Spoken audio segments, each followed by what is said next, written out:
Well, hi everyone. I think that last video worked. So I think I'm going to start. First of all, I just want to introduce myself. I'm Elias Martin, and I'm the owner of Collecting Japanese Prints, collectingjapaneseprints.com. And basically, I'd like to host about quarterly seminars a year on Japanese prints and paintings and on a variety of subjects dealing with Japanese art. And I thought it would be kind of neat to deal with portraits of male figures, partly because it's not necessarily something that's explored all that often. It's a subject that you see here and there in books, but that subject's usually treated with an interest in Kabuki actors, and so I actually want to sort of open up the conversation today about male portraits in Japanese prints and show them in a variety of contexts.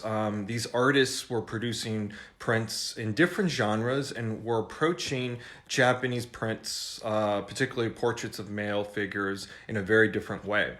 So just to start, I think I'm going to start with some Shinhanga, and we're actually in my dining room, so excuse the weird light. I have some light coming in through the window. It's probably not the best light to show Japanese artwork, but we'll try it out and see how it works. So the first print I want to discuss is Toyonari produced this really wonderful work. It's a pre-earthquake design published by Watanabe, and it's a Kabuki Actor portrait. And the figure is an actor, but it's a portrait of a rogue. And this particular actor has a tattoo on his face of a bat. And it's a really well-known play, Kabuki play. But I just kind of wanted to talk about this design, not just necessarily because of that it's a portrait of a Kabuki actor, but it's also, I think, really interesting because it's quite modern.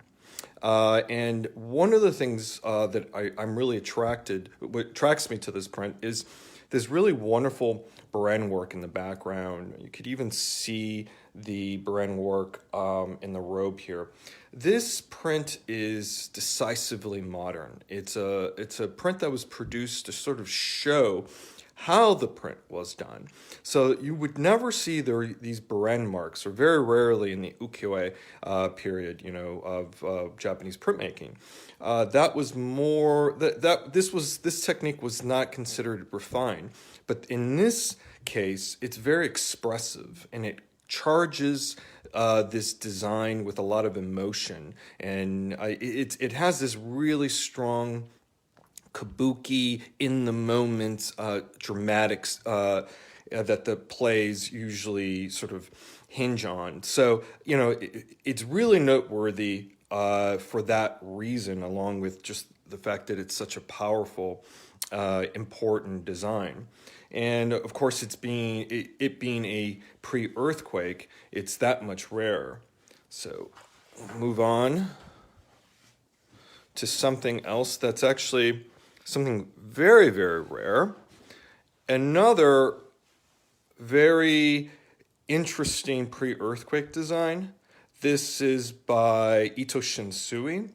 And Ito Shinsui is known as a artist who focused on landscapes, who focused on, primarily landscapes. And there's obviously at the end of his career, and then the major part of his career has been he decided on working on portraits of women, bijinga or beauties. And so in this print, you see this early sort of interest in landscape, but the figure in the center is a really interesting figure. He calls this print, or the print is known as The Fool on the Roof, or A Fool on the Roof. And it's a portrait of a male done in sort of a traditional European way of depicting the subject of a fool. And basically, the print is a bit of a departure for his work. though it's done at the earliest part of his work. And so I guess you could say that he was sort of deciding or figuring out what to do in terms of being a print artist. But this design, I think, is so interesting because the figure, at least to my eye, is not a Japanese figure. To my eye, it actually looks European, and in fact, I think it even appears to look Russian. And I think that's interesting because at the time when this print was done, the Japan was it was being infiltrated by different influences, and there was tons of literature that was coming into the country from abroad, and Russian literature was particularly popular, and it was coming into Japan quite a bit. And so this figure actually, I think, looks Russian, and I think it reflects some of the Russian poetry and literature coming into Japan at the time. All right. Now, let me know if you can't hear me. I see quite a few of us have joined the conversation today. Welcome, all of you. And just let me know, if you can't hear something or if it's out of focus or if there's any other issues. Okay, the next print I'd like to share with you is a print by Natori Shinsen. Oh, I got the question of what year. Well, the Shinsui, that's pre-earthquake, so we're talking about 1920-ish. Also, this Toyonari Koka, also pre-earthquake. And this is a Natori Shinsen, and this print is post-earthquake. It's a design, it's one of his more popular designs of a Kabuki Actor. It's beautiful with the snow falling and with this beautiful dramatic pose, very introspective design. And again, on this print, as well as the Toyonari, you see the Beren work in the background. And I mean, that's quite nice. And of course, again, connecting it to something more modern where the artisans and the artists are interested in showing the process in which prints are made. So I thought I'd start with some Shinhanga, and so we saw some examples of some typical Shinhanga. But now I'm going to move to Sosakuhanga, and this book is a copy of the Myojo magazine that was done in 1904. And there's an article or articles by Ishii Hakute and other Sosakuhanga artists. But this magazine is noteworthy because it contains basically the most famous Sosakuhanga print of this time. It is The Fisherman. And this print was produced in a very novel, brand new way of making prints in Japan. It was done with a cutting instrument, and he actually carved out the design, whereas the other prints, Shinhanga prints or ukiyo-e prints, you would carve out the lines to create the design. Here he's carving out the wood to create the lines in the inverse way, which creates a lot more drama. It's much more expressive in the process in which the prints are carved out. It's actually more analogous to painting or drawing, because you're actually working and drawing onto the block with the knife. So this print, it's important because it started the Sosakuhanga movement in 1904, but also it's a neat portrait of a male figure. And it being a fisherman, it's connecting to a subject that's not necessarily beautiful or dramatic, but it is heroic. And he has sort of this resilient quality to him, almost as invoking the Sosakuhanga artist, invoking this determination and resilience to promote their own particular way of printmaking. And for the Sosakuhanga artist, expression was very important.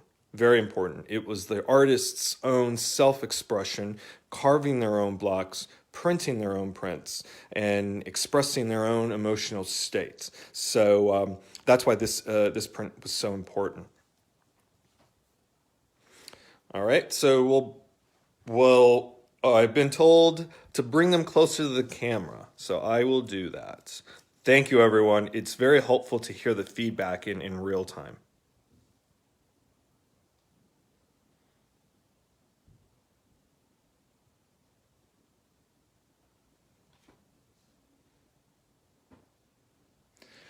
The next print I'd like to share with you, it's also a print by Yamamoto Kanai, and this is a postcard produced in about 1908 to 1913.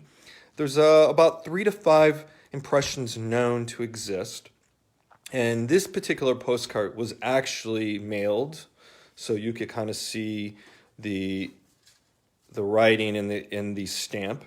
So I think that's kind of interesting. But this design is actually a wood engraving, exactly what a woodblock print, except the block is carved at the end of the block at the wood grain, so it's a much harder wood, and it's harder to work with, but it can sustain thousands of impressions, and you get this really fine work. I'll zoom in so you could see.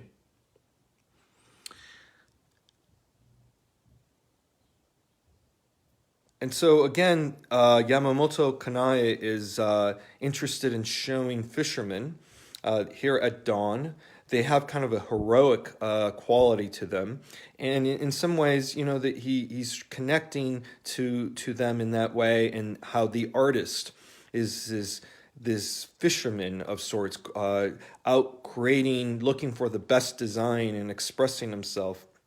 So I think it's a beautiful, rare, stunning work, especially, and my apologies that my camera cannot capture the intricacy of the carving. It's quite nice.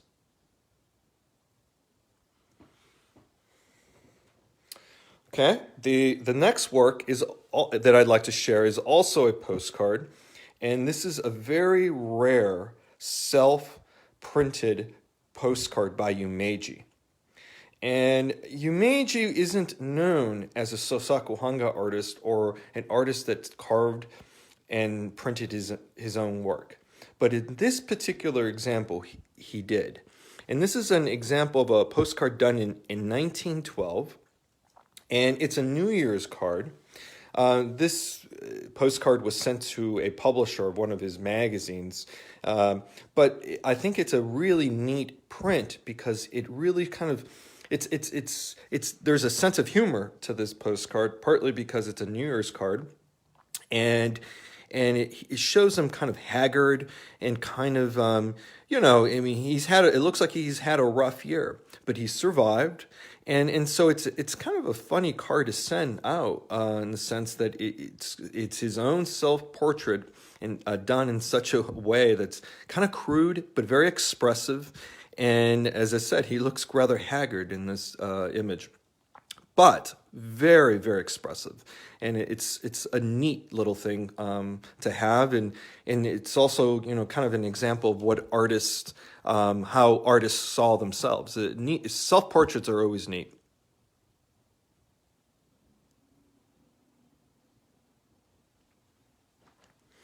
All right.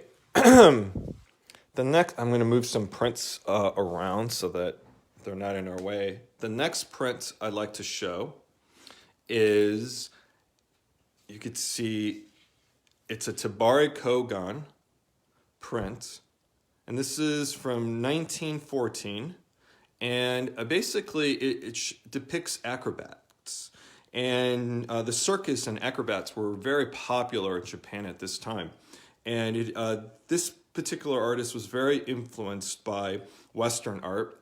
Obviously, this has kind of a Toulouse-Lautrec quality to it. Tabari Kogan traveled to New York. He traveled to Europe. So he's very much aware of Western art. And so, you know, it's interesting how he depicts these acrobats in this sort of Toulouse-Lautrec poster style of France at the turn of the century. And the other thing that I find kind of interesting is that the balls that they're balancing on, this one in particular has an American flag. And so, you know, he's connecting sort of a cosmopolitan experience of the circus not being indigenous to Japan in this style, and then incorporating these, you know, the American flag. It's kind of really interesting and very expressive.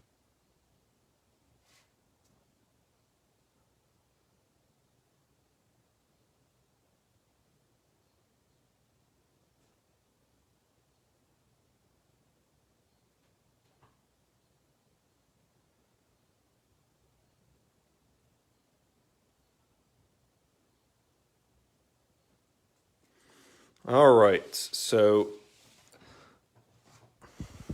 I pulled a lot of prints to show today, but you know that's always the case, and we only have about an hour, so yeah, I'm going to have to move a little bit quick to show more prints. And the next group of prints are mostly Sosakuhanga prints done by a variety artists, and I chose Sosakuhanga as a school to sort of stress because the artists all produce so very different work from each other. And so, and I wanted to highlight the sort of the diversity of style and quality from one work to another. So this particular design is by Shinagawa, Takumi Shinagawa, and he produced this print after the war. This is about circa 1946. It's not dated. But a couple known examples exist, so it's easier to date in that way. And basically, this is a portrait of a boy or a harlequin, but it's actually a cut down design from a larger Picasso painting.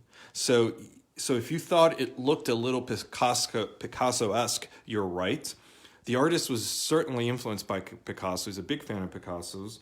And he took a very large blue period Picasso painting, and he just sort of focused, he pared down the design, and he focused just primarily on the boy. And I think he did it with such great sensitivity. You could see the printing is very, very soft, wonderful use of light.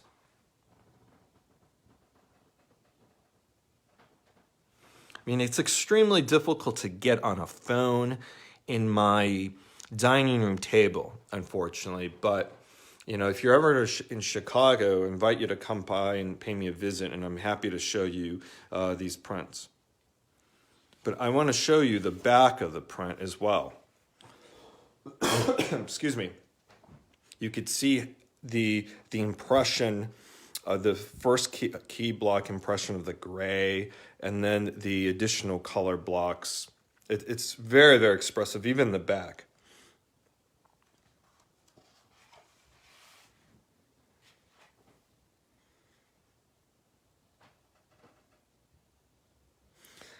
Now, the next print is also by Shinagawa, done about 8 years later. This is his masterpiece. It's considered one of his masterpieces. It's called Kabuki Actor. It's 1953. And you could see here how different Shinagawa treats the subject of Kabuki actors. We started the talk with seeing a Toyonari Koka portrait and then a Natori Shinsen portrait. And so here, Shinagawa's treatment of a Kabuki actor really couldn't be much different. And so at first blush, you see this print, and it almost looks abstract. You just sort of see the eye there, and then these sort of two pulsing sort of poles of color, I mean, white and gray. There's almost a sense of movement. But if you look carefully, there's a profile right there. And so that's the face of the actor.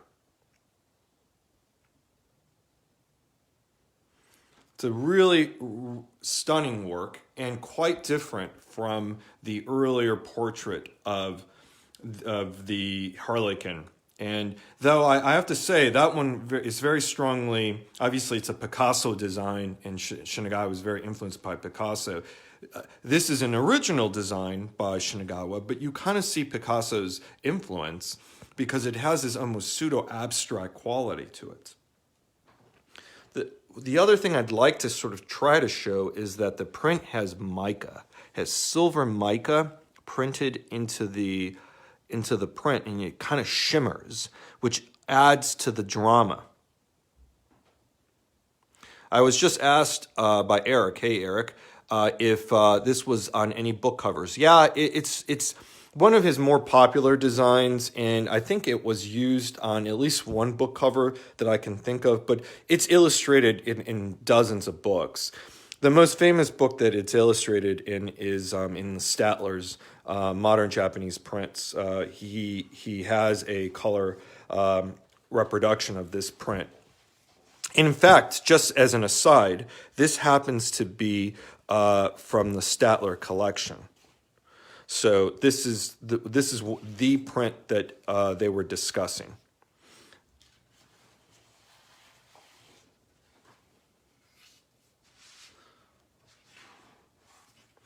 All right, moving along.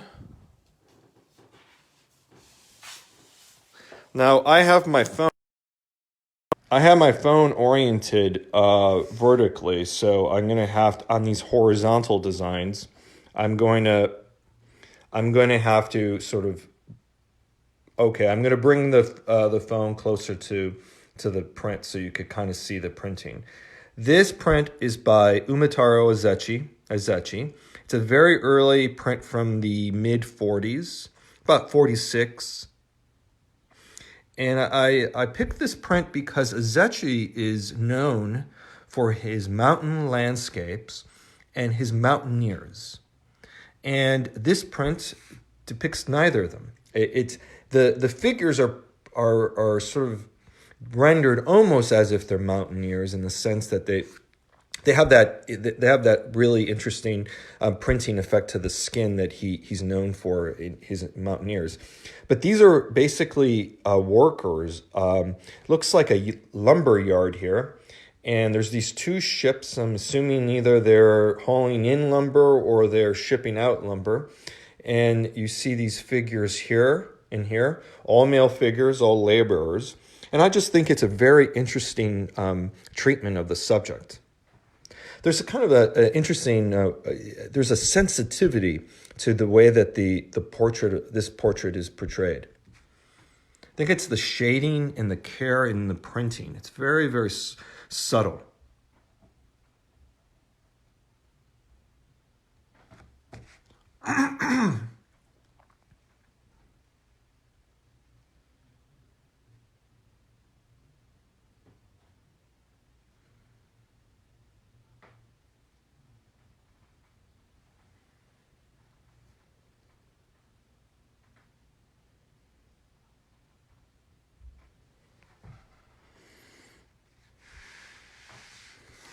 All right, I'm going to move on to the next work. Excuse me. The next print I'd like to discuss is a self-portrait, another one. I really enjoy self-portraits because it's always interesting to see how the artists want to sort of treat their own image. And in this design, it's a self-portrait by Nakao Yoshitaka. And he was a student of Azechi, so you could kind of see a similar printing quality in the way that the skin is treated. This is a very rare work done roughly around the same time, slightly later, I would say about 48 of 1950. It's not dated or titled, but it is his self-portrait. And it's just sort of very interesting to see. Number one, the way that I like to read this print is just the surface. The surface of this print is fantastic. You could see how the artist printed the surface of how the color interacted with the paper. And it's interesting because in this period of time, the artists were using actually quite cheap paper. And the paper was not very absorbent at all, actually. Most of the pigments of this design rest either on the surface or very superficially inside the paper. Whereas if you were printing something that was on more expensive paper, the paper is very absorbent. So in this way, the artist sort of explored and exploited the issues of the paper.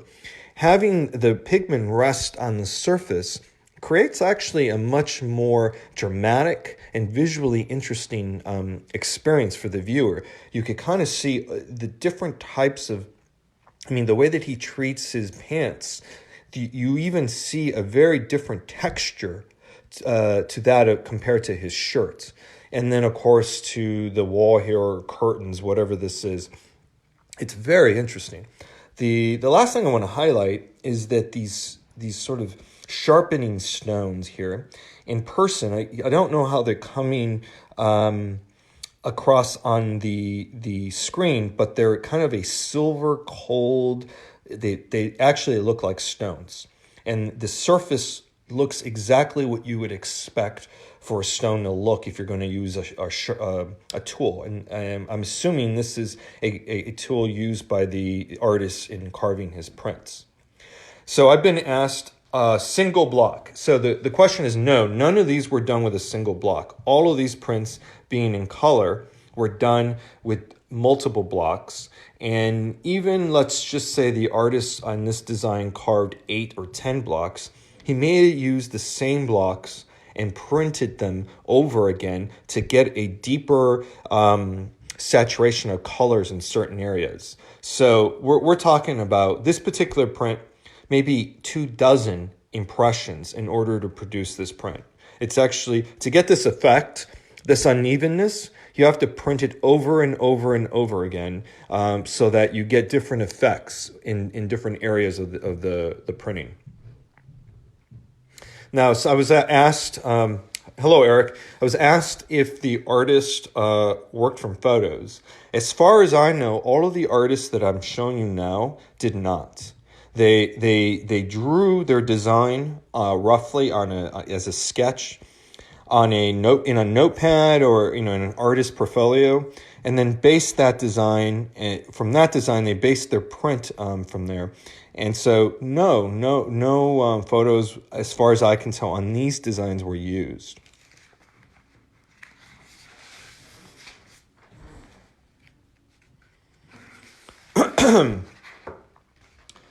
So, the next group of prints are by Takata. And he was an artist that actually was self-taught. A lot of the Sosakuhanga artists were self-taught. And he basically was a factory worker for most of his life, but picked up printmaking in the late 40s into the 50s. And this is a print that basically illustrates factory workers, their life. So you see this guy, and he has a cart full of coal. And then you see the figure in the background with this yellow, and it looks like this figure is shoveling coal into a furnace. And the yellow is sort of the heat and the light coming from that furnace. This is a really powerful design. I'll bring the phone closer to the print so you can see.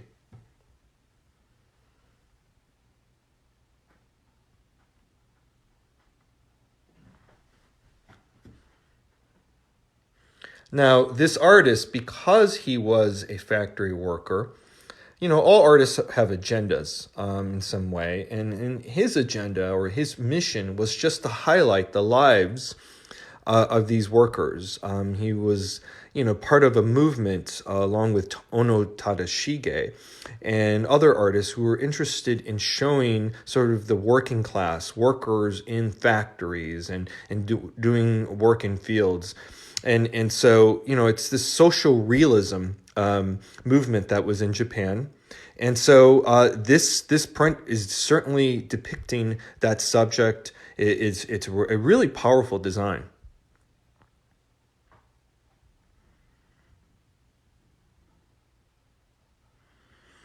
All right, we're going to stay with Takata, and I'm going to show you another portrait.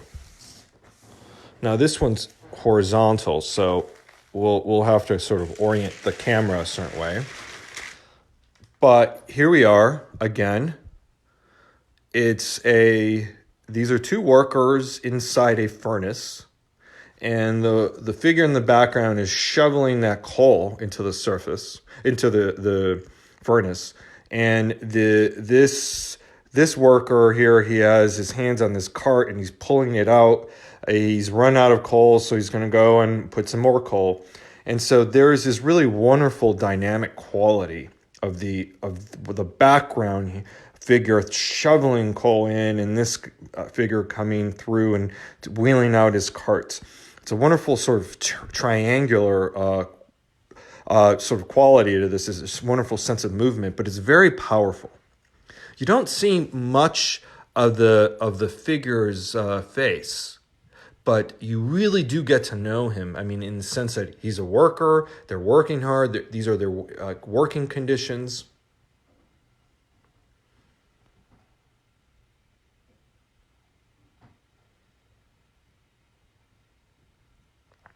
Now, I was just asked a question, and I'm really loving these questions. I was just asked about the artists sourcing their materials like colors, pigments, and basically the artists working in post-war Japan had to locate all of the materials, and they weren't easy to find. Post-war Japan was a place that certainly was not did not have an abundance of paper and pigments for artists to choose from, let alone the artists didn't even have that much money. So they found scraps of paper. They would source printing inks wherever they could, and they experimented with the pigments. Sometimes you have prints with poster paint. Sometimes you have prints with watercolor, poster paint, and other materials. So these prints are true relics, true productions from that period of time. And so all of these mid to late 40s, 50s Sosakuhanga, they're unique in the sense that they're very much caught in the moment when they're being produced. And who knows, maybe the artists would not have done the prints in the same way had they had better materials. But I think, we're collectors like myself and art historians are very lucky in the sense that they used what they could find, and that's very instructive as to what their life was like at the time.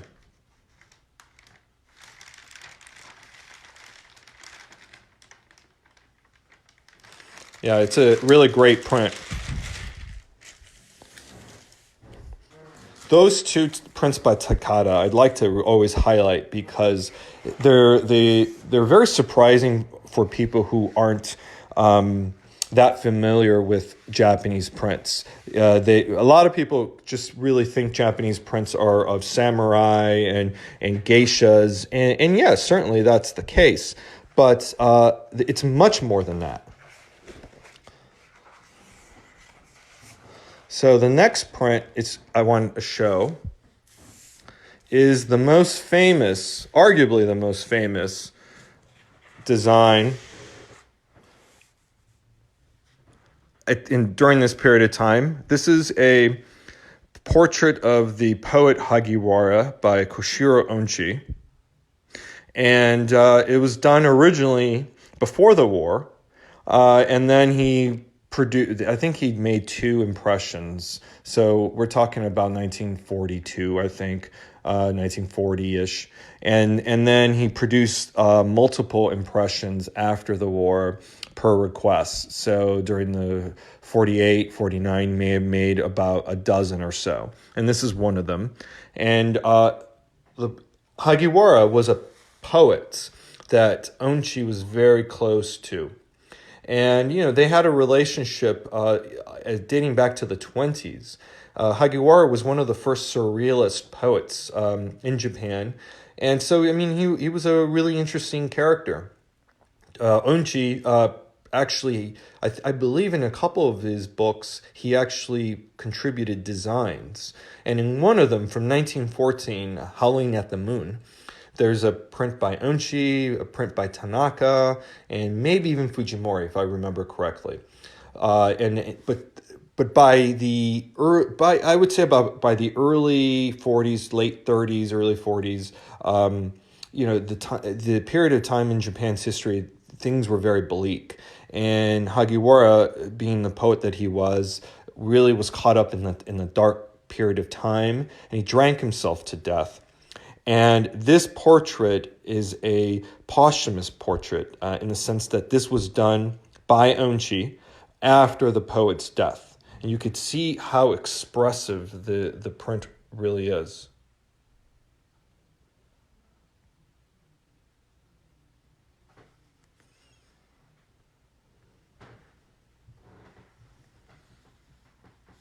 The way that this print is done, it almost reminds me of a Rembrandt. The colors, the shading, the expressive quality.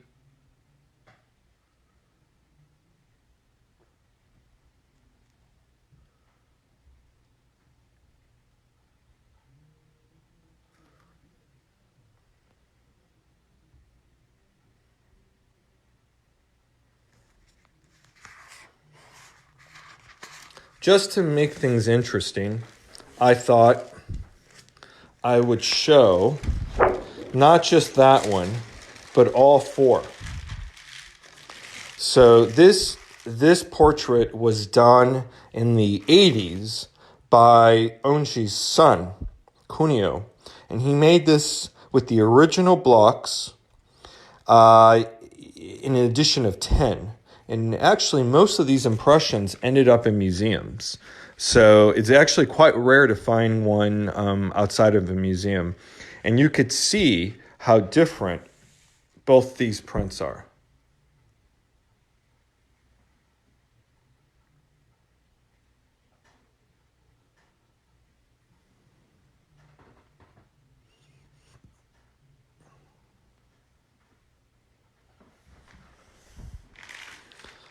Now I'm going to move a little bit faster so that we get to see some more art, but I have two additional Hagiwara portraits. This is by Hirai. This was done after Onchi's death in post 1955, so around that time or later.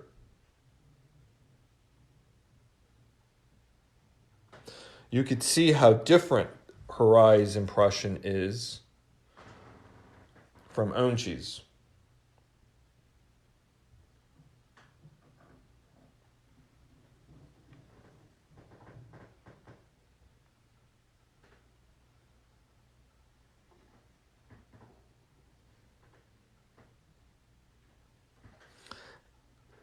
We could see, this impression has this very expressive poetic quality. This impression is really not about the poetry of the image. This is about just trying to capture the image as faithfully as possible.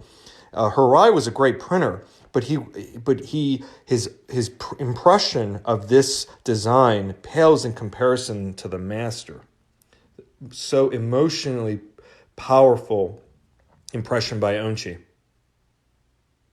So I want to show the closest of all three. And this is a print done by Sekino. This was done while Onchi was still alive.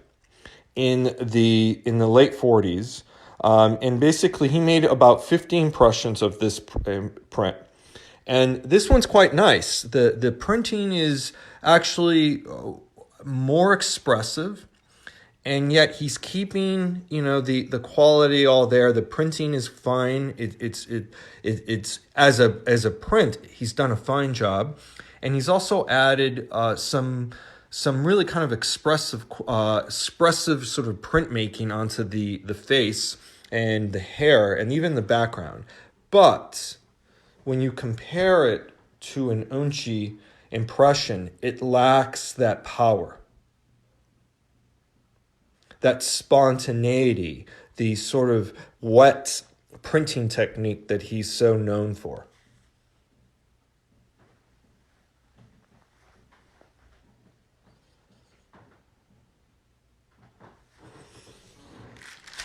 So this is always a neat comparison to show people because, in fact, there's only, as far as I know, this is the only location in the world where you could see all four.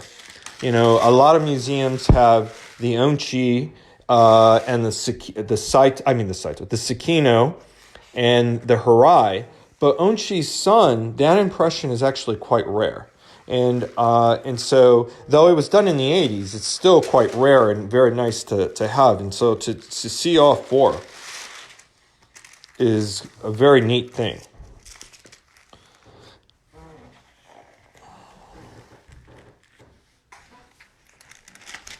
I'll show the Kunio the Kunio impression one last time. Yeah, Onchi's prints they're about emotion. Yeah, someone just commenting about how the feeling they get, and that's exactly right. Onchi is about not necessarily capturing faithfully the subject, more about capturing the emotional moment that the artist was producing the work. So the next work I'll show is also another Onchi. Just kind of put it in the right light. And this is a post-war design when Onchi was pretty much working just in abstraction. And this is an abstract work, but with an element of representational sort of quality in the center. It's a portrait of Ernst Hacker. And I was just asked a question as to why Onchi prints are done in that way, because that's what was interesting for Onchi. Onchi was a true artist in the sense that he was not interested in making multiple impressions of the same subject. It bored him. So he made prints. There are prints that he made only of one impression, as if it was a painting, and they're amazing. But then the prints that are known in multiple impressions, they're all very different, because he wanted to sort of convey his emotional state when he was making the print. So this particular print is a portrait of a friend of Onchi's. He was an Austrian soldier that was in occupied Japan. There's a little bit written about him. The British Museum produced a catalog of post-war, Japanese post-war prints. Lawrence Smith is the author. I highly recommend that book. And this design is highlighted in that book. And this particular soldier's experience with Onchi is highlighted. So basically, this print is a post-war work. It's a portrait, but now we see Onchi working in abstraction. And Onchi is credited with producing the first work of abstraction. That was in 1915. And this work, he spent decades and decades of wanting to do abstraction, but it wasn't understood in Japan at the time. It was not encouraged. So basically, after the 20s, he primarily focused on figurative, realistic designs until around the time of the war. Certainly after the war, all of his work is in abstraction. So this is kind of a rare design where he's just about to turn the corner to complete abstraction.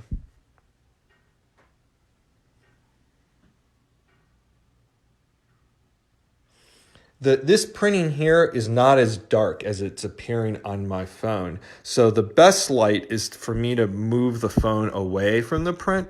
You could kind of see it's more subtle.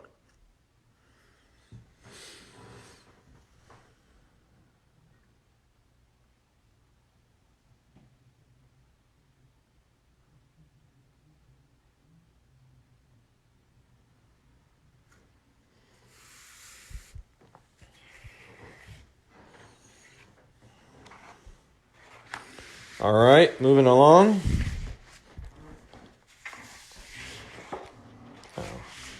Wrong folder.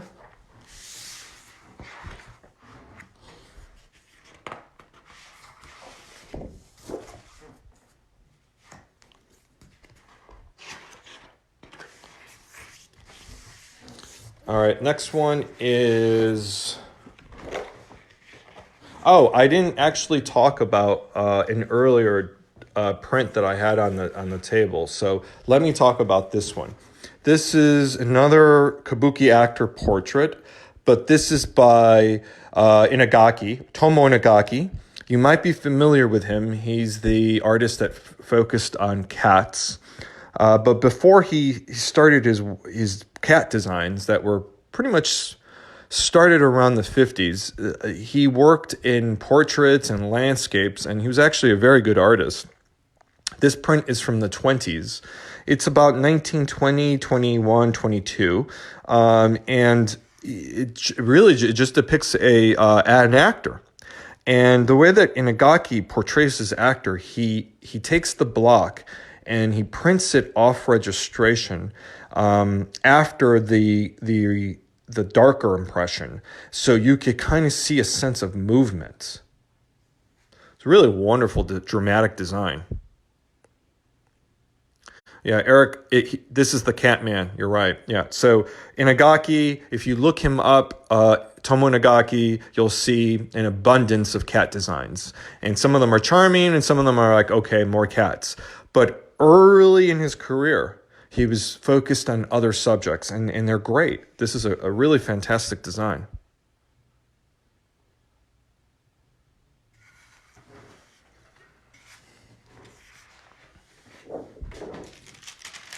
All right, the last woodblock print I'll talk about is by Junichiro Sekino, and this is a portrait of Bungoro, the puppet master.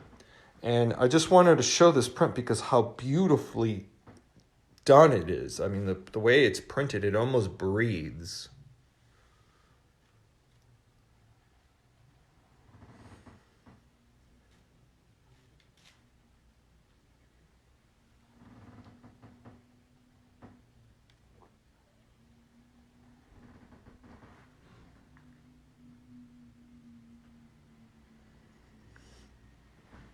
Now, I should say a few words about Sekino. Sekino's earliest impressions are, on this particular print, this is an edition of 6 out of 10, and with a signature Z Sekino, and that means it's one of the earliest impressions.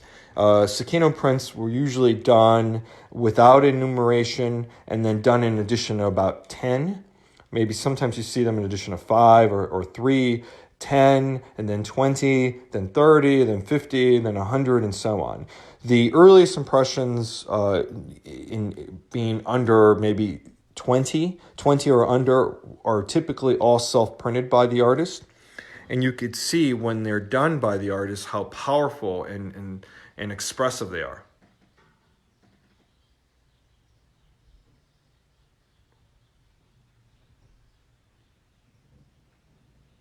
Yeah, it's quite realistic. The Bungoro, the puppet master, he almost looks like he's breathing.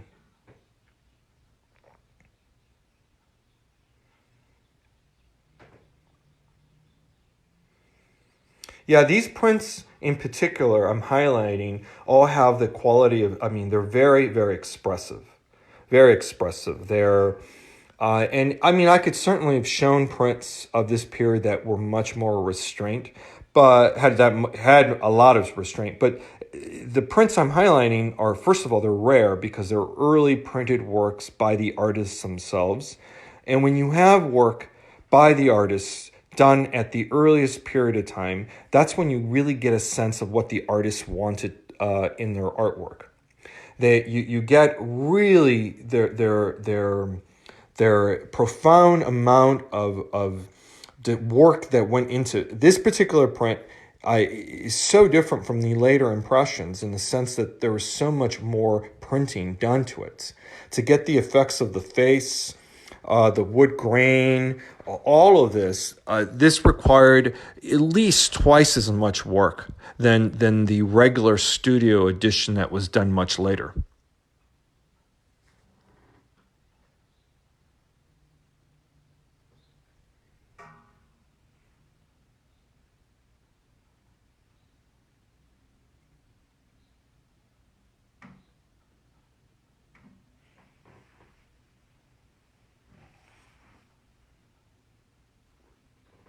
You know, it's very hard to capture all of these prints on my phone, and of course, you know, I'll try my best in the future to do other talks, and maybe I'll invest in some better equipment. But I encourage all of you to visit my websites and also, you know, contact me. I'm happy to, you know, share my knowledge about Japanese prints with all of you, and you know, there's other ways of looking at this artwork. Also, this artwork is in museums worldwide. So chances are you live by a museum that has prints. And the interesting thing about these museums is they never show these prints. So, you know, having some knowledge of what your museum has and then setting up an appointment to see them, and most people don't know you can, and you absolutely can. So, you know, I could also help point out where more of this artwork is housed so that you can have a look at in person. But what we're looking at is a masterwork by Sekino and how expressive his printing could be. Now, just to end my talk, and you know, we've seen quite a few portraits of male figures done by a variety of artists today. But the last one I want to show isn't necessarily a portrait per se of one figure, but it's a very, very important print by an artist who did not work in woodblocks. This is an artist that worked in etching, and he was an artist who saw some action in war. He was in a conflict with China. He's a Japanese artist. His name is Chimera Hamada. And so he saw some really violent things in his life, being in the military. And so how he chose to depict his experience in the military is quite fascinating. And by and large, 99% of his body of work is very graphic, and it's very, it's very dark. It's very, when you look at it, and you kind of see the worst in humanity. And it is not hopeful. It's very bleak and pessimistic. But this design is different. And, you know, I wanted to end this conversation about male portraits and Japanese prints with something very different and something upbeat and hopeful, because this print really relates to our time now, unfortunately. And this artist saw so much violence in war and saw the worst in humanity. And yet in this design, he depicts these figures who are usually figures from the military, and they're encased in these blocks, but they're all ascending. And you could see some of them have fallen. So it's not the easiest thing to do. It looks like there's some trial and error. But despite the heavy block nature that they're encased in, the figures ascend. And this is one of the artists, it's one of his most powerful images that invokes a lot of emotion, a lot of feeling. but it also evokes hope, and it invokes a sense that, we can transcend our limitations as humans, our limitations as beings that want power, they want to conquer, and these are just beings now that have transcended the thing that kept them down to ascend. And so, I think that's a really hopeful message. And all of the prints that we saw today were portraits of male figures that were very expressive, that were connected to their environment. The artists were trying to show either the figure in a dramatic pose, or the figure was a way for the artist to convey his emotional state of mind when he produced the work. So, we saw a nice group of prints, and, if you like what you see, please check out our website. It's collectingjapaneseprints.com. And, I'm going to have a lot more informational content about Japanese prints. And I'm going to post this video. So for all of you who did not see the beginning, it's going to go up on the Facebook page for collectingjapaneseprints.com. And so I hope you're able to see the video and enjoy the earlier work we considered. And again, just keep an eye out on our website because we're doing a lot of really great things. We just uploaded a bookstore. A section on our site is dedicated to, it's called This and That, and it's just wonderful sort of links to different aspects about Japanese art, life, and culture. So please have a look. And I just want to turn the camera around. Thank all of you for joining me today. It was a pleasure, and I'm going to be doing a lot more of these in the near future. So thanks for joining.